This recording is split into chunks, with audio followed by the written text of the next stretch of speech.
നമുക്ക് ഇന്നത്തെ ലെസണിലേക്ക് കിടക്കാം. ഇന്ന് നിങ്ങൾക്ക് വേണ്ടി സെറ്റ് ചെയ്തിരിക്കുന്ന സബ്ജക്റ്റാണ് സിമ്പിൾ പാസ്റ്റ്. ഈ സിമ്പിൾ പാസ്റ്റ് നമ്മൾ സംസാരിക്കുമ്പോഴും എഴുതുമ്പോഴൊക്കെ ഒരുപാട് യൂസ് ചെയ്യുന്നതാണ്. ഉദാഹരണത്തിന് മലയാളത്തിൽ ഒരു വാചകം പറയുകയാണെങ്കിൽ, അവൻ ഇന്നലെ മാർക്കറ്റിൽ പോയി.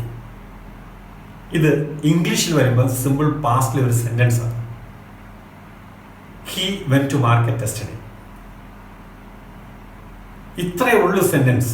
വളരെ സിമ്പിൾ ഒരു സെന്റൻസ് ആണ്. അപ്പൊ ഈ സെന്റൻസിൽ ആദ്യം വന്ന് നിങ്ങളൊന്ന് ശ്രദ്ധിച്ചോളൂ. He went to market yesterday.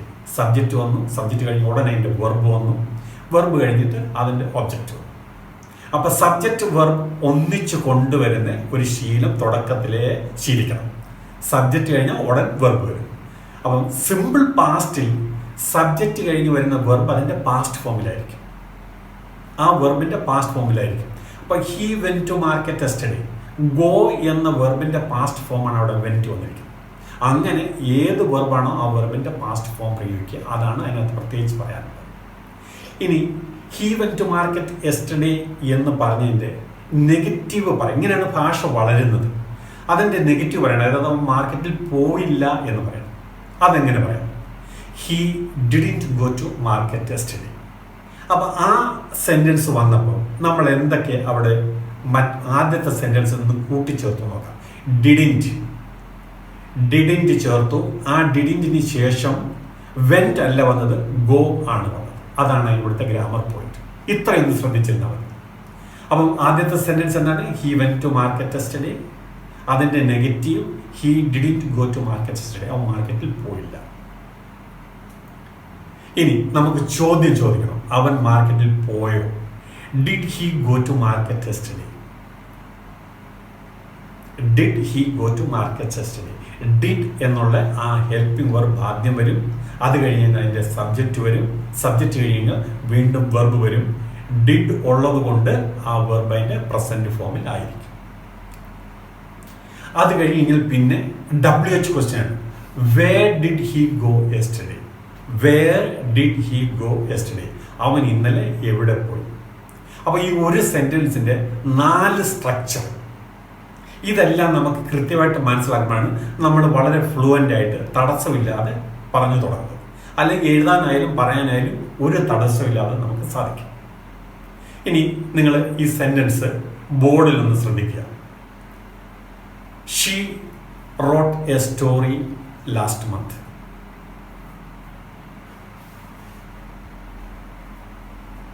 Sentence clear ആണല്ലോ. She wrote a story last month. അപ്പൊ ഞാൻ മുമ്പേ പറഞ്ഞ പോലെ അതിന്റെ നെഗറ്റീവ് നമുക്കൊന്ന് നോക്കാം. She didn't write a story last month. അവൾ കഴിഞ്ഞ മാസം സ്റ്റോറി എഴുതിയില്ല. അപ്പൊ ആദ്യത്തെ സെന്റൻസ് എന്താണ്? അവൾ കഴിഞ്ഞ മാസം ഒരു സ്റ്റോറി എഴുതി. She wrote a story last month. അവൾ സ്റ്റോറി എഴുതിയില്ല. She didn't write a story last month. Sentence ആയി. ഒരു പോസിറ്റീവ് സെന്റൻസ്, ഒരു നെഗറ്റീവ് സെന്റൻസ്. ഏത് ആശയത്തിനും പോസിറ്റീവ് നെഗറ്റീവ് ഉണ്ട്. അതാണിത്. ഇനി ഇതിന്റെ ക്വസ്റ്റ്യൻ, അവൾ ഒരു സ്റ്റോറി എഴുതിയോ എന്ന് നമുക്ക് നോക്കാം. Did she right a story last month? Did she right a story last month? അവിടെ ഡിഡ് ആദ്യം ഒരു ക്വസ്റ്റ്യൻ ആണ്. അതുകൊണ്ട് ഓക്സിലറി വെർബ് ആദ്യം വരും. അത് കഴിഞ്ഞാൽ സബ്ജക്റ്റ് വരും. ഈ ഡിഡ് എവിടെ വരുന്നോ ഡിഡിന് ശേഷം വരുന്ന വെർബ് അതിന്റെ പ്രസന്റ് ഫോമിലായിരിക്കും. അതുകൊണ്ടാണ് did she right a story last month. ഇനി അവൾ എന്ത് എഴുതി എന്നുള്ള WH ഫോമിലെ ക്വസ്റ്റ്യൻസ്. WH എന്ന് പറയുമ്പോൾ what, when, where, who, how എന്ന് ഇതിനെയാണ് നമ്മൾ WH പറയുന്നത്. അപ്പൊ ഇവിടെ നമ്മൾ അവൾ എന്ത് എഴുതി എന്ന് ചോദിക്കണം. അപ്പോൾ what did she write last month? അവൾ എന്ത് എഴുതി? ആ 4 സെന്റൻസ് ഒന്ന് നോക്കിയേ. She wrote a story last month. She didn't write a story last month. Did she write a story last month? What did she write last month? ഈ 4 sentence ഒറ്റ സെന്റൻസിൻ്റെയാണ് ഈ 4 form. ഈ 4 ഫോം അർത്ഥം മനസ്സിലാക്കി പഠിക്കുക എന്നുള്ളതാണ് നിങ്ങളുടെ ജോലി. അത് വളരെ സിമ്പിളാണ്. ഇതൊന്ന് ആവർത്തിച്ച് നോക്കിയിട്ട് നിങ്ങൾക്കും ഇതുപോലൊരു സെന്റൻസ് എഴുതാൻ പറ്റും. വേറെ ഇതിനകത്ത് നിങ്ങൾക്ക് ഇതിനകത്ത് പറഞ്ഞിരിക്കുന്ന ഞാൻ മുമ്പേ പറഞ്ഞ എക്സ്പ്ലനേഷനും ഇതിനകത്തെ ഗ്രാമർ പോയിന്റും ഇങ്ങനെ ഗ്രാമർ പോയിന്റ് പ്രത്യേകം കാണിക്കും. ഇതിനകത്തെ ഗ്രാമർ പോയിന്റ് പ്രത്യേകം കാണിക്കുന്നത് അതെന്താണ്? ഡിഡിൻറ്റിന് ശേഷം വരുന്ന വെർബ് അതിൻ്റെ പ്രസന്റ് ഫോമിലായിരിക്കണം. ഇതാണ് ബേസിക്കലി ഇതിനകത്ത് ശ്രദ്ധിക്കാനുള്ള ഒരു സംഗതി. പിന്നെ വരുന്നത് ക്വസ്റ്റ്യൻ യെസ് ഓർ നോ ക്വസ്റ്റ്യനിൽ നമ്മൾ ഡിഡ് ആദ്യം ചേർക്കും, അത് കഴിഞ്ഞാൽ സബ്ജക്റ്റ് വരും, അത് കഴിഞ്ഞാൽ വെർബിൻ്റെ പ്രസന്റ് ഫോമിൽ വരും.